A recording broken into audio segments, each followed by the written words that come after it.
When I moved into my new apartment, it was a steel, 2 bedrooms, 1 bath, and dirt cheap.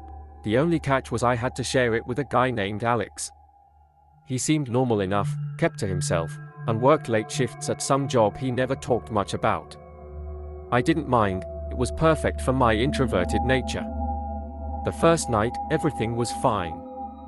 We exchanged pleasantries and talked a bit about how we both hated small talk. It was a relief to have a roommate who didn't want to force awkward conversations. But it was the second night when things started to get weird.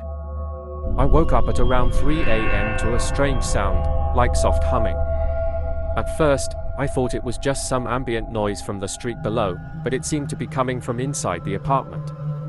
My heart pounded as I tiptoed out of my room and down the hallway. The closer I got to Alex's room, the louder the humming became. It wasn't a tune I recognized, more like a low, unsettling drone that vibrated through the walls. I pressed my ear against his door, trying to hear better. That's when the humming abruptly stopped. I froze. The door creaked open, just a sliver, and I saw Alex standing there. But he wasn't looking at me.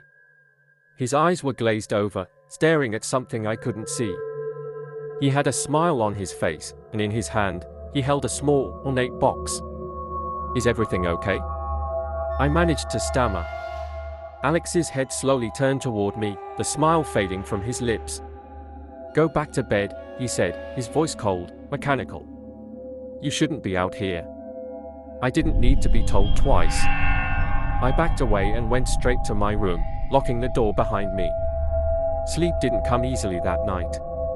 Over the next few days, Alex was different. He was distant, barely acknowledging me when we crossed paths. The apartment felt colder, darker, like something was lurking just beyond the edge of my vision.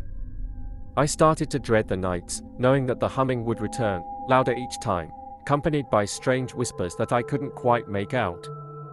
I finally confronted him about it, but he just looked at me with those same glazed eyes and said, "It's better if you don't know."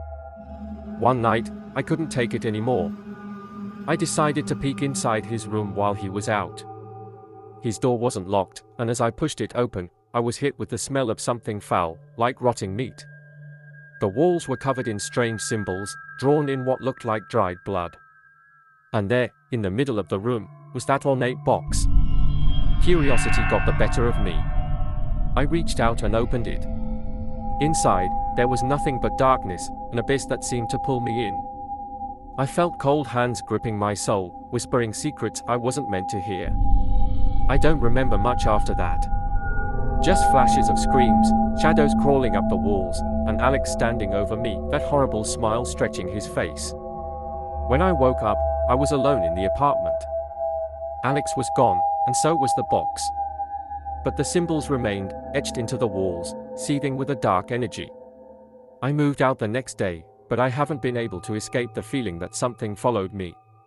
I still hear the humming sometimes, just before I drift off to sleep, and when I close my eyes, I see that box, waiting for me to open it again.